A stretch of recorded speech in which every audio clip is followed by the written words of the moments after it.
Well, hello there, Oliver. I'm so glad you could join me. Well, here today it is obviously not bedtime. The sun is still on its way up, but I hope that you're watching this when it's close to bedtime. Maybe you've already brushed your teeth, maybe you're in bed, maybe Cooper is there next to you purring. But here we go. Today I'm at the Amy Greenwell, I forgot the word, garden, ethnobotanical garden. So this garden is designed to show off all the plants that have lived in Hawaii for like ever, for like before the ships with white people came here from Europe and England and Spain and all those other places. These are the plants that the people who lived here before that, they would use these plants and live with these plants and eat from these plants for their whole life. So this is where they got their food, from these plants. So it's the Amy Greenwell Ethnobotanical Garden. And we're in Captain Cook, Hawaii. Right up there, there's a little, I don't want to call that a barn. And there's a little super hootie, and I saw a tiny tractor. There's some neighbors who live nearby, and the ocean is that way. But we're not here to talk about the Amy Greenwell Botanical Garden, are we? We're here to read The Tale of Despero by Kate DiCamillo, and illustrated by Timothy Basil Ehring. And as you remember, we are on chapter 28. Chapter 28 is called To the Castle. Remember when the soldier said that Mig's new family, or the person she calls uncle, who wasn't really her uncle, he's not allowed to own people. And that's why he picked up Mig, and the soldier is going to take Mig to the castle. So, chapter 28. Years passed. So this is like way after the soldier took Mig away from Uncle. Years passed. Mig spent those years scrubbing the kettle and tending the sheep and cleaning the hut and collecting innumerable, uncountable, extremely painful clouts to the ear. Apparently the clouts to the ear never stopped when Uncle wasn't there anymore. That kind of sucks. In the evening, spring or winter, summer or fall, Mig stood at the field as the sun set, hoping that the royal family would pass before her again.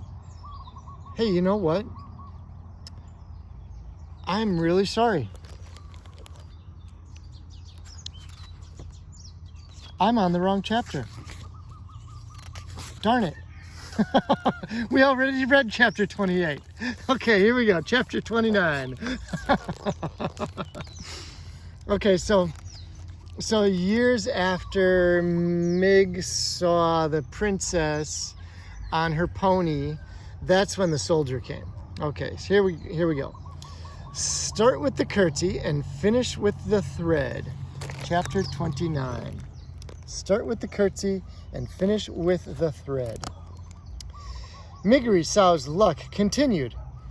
On her first day on the job as a castle servant, she was sent to deliver a spool of thread to the princess.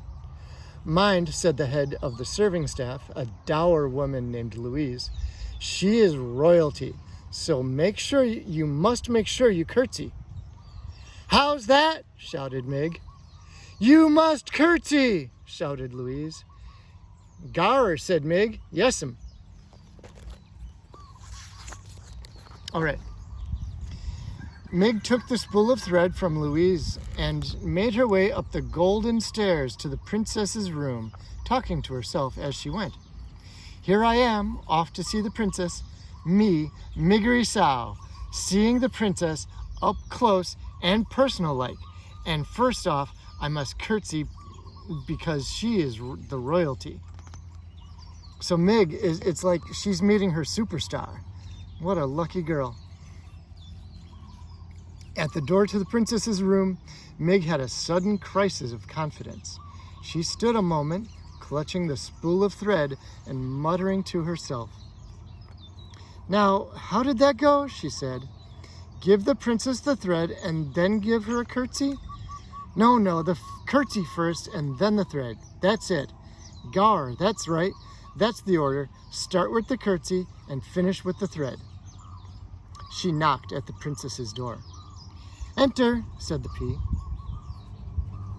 Mig, hearing nothing, knocked again. Enter, said the pea. And Mig, still hearing nothing, knocked yet again.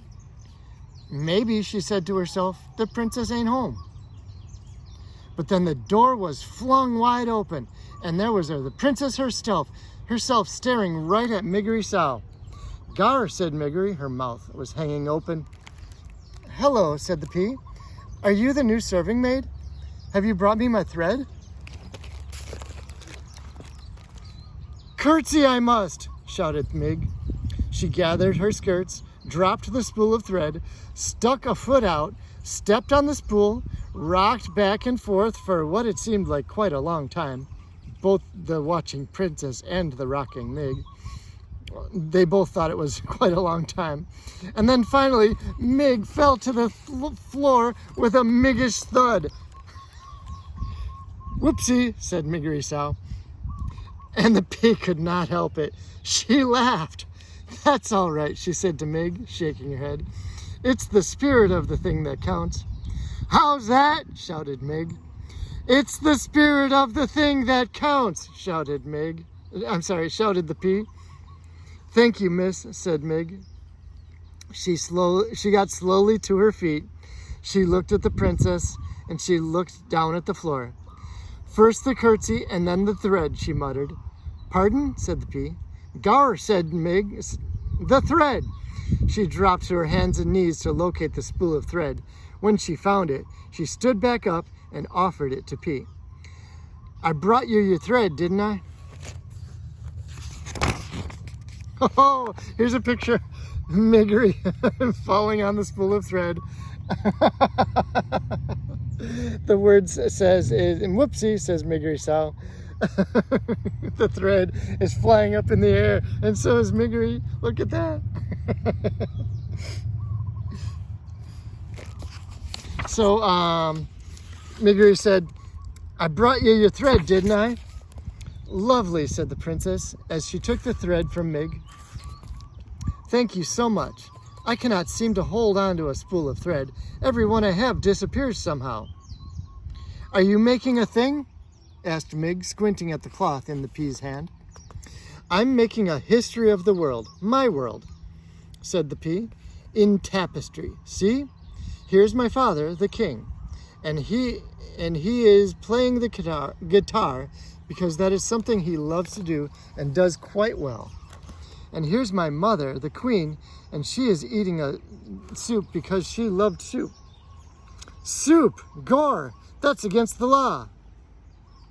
Yes, said the princess, my father outlawed it because my mother died while she was eating it. Your ma's dead?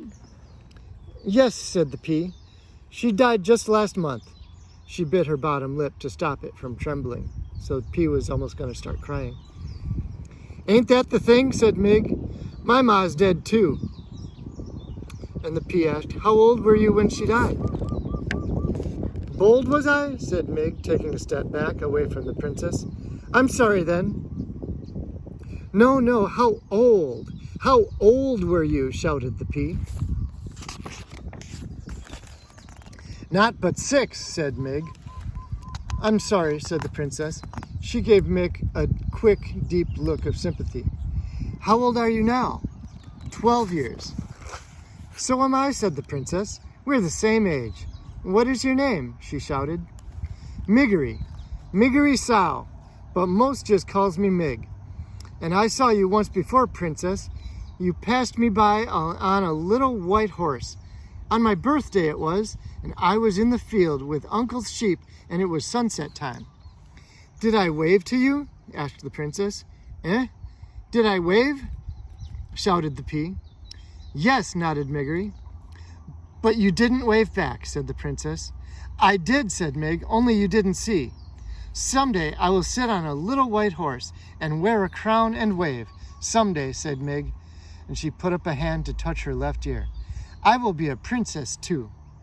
Really? Said the pea, and she gave Mig another quick, deep look, but said nothing else. When Mig finally made her way back down the golden stairs, Louise was waiting for her. How long, she roared, did it take you to deliver a spool of thread to the princess?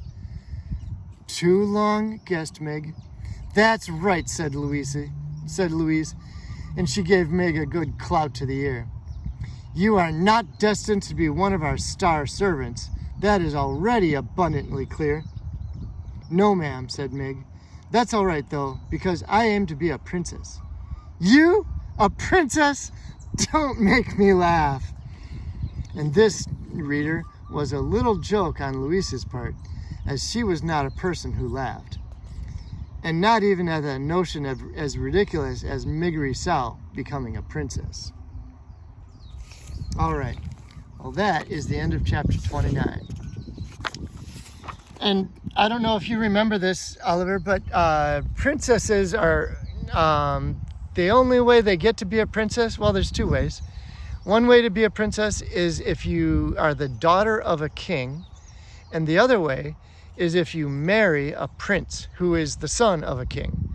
And so the idea that Miggery Sow, whose mom and dad died, and they weren't kings or they weren't queens either, and they, but they died, and so Miggery's best option of being a princess is to marry a prince, and that doesn't seem really likely in Miggery Sow's world, and that's really sad, because Miggery Sow knows that she's better than the way that people are treating her. But that's a story for another time. Anyway, I hope you liked it tonight. I hope you liked the story. That's all the time I have, so next time I read, it'll be in a different place. Sleep well. Remember, I love you. Please say hi and good night and to your mom for me, and give her a kiss and a hug.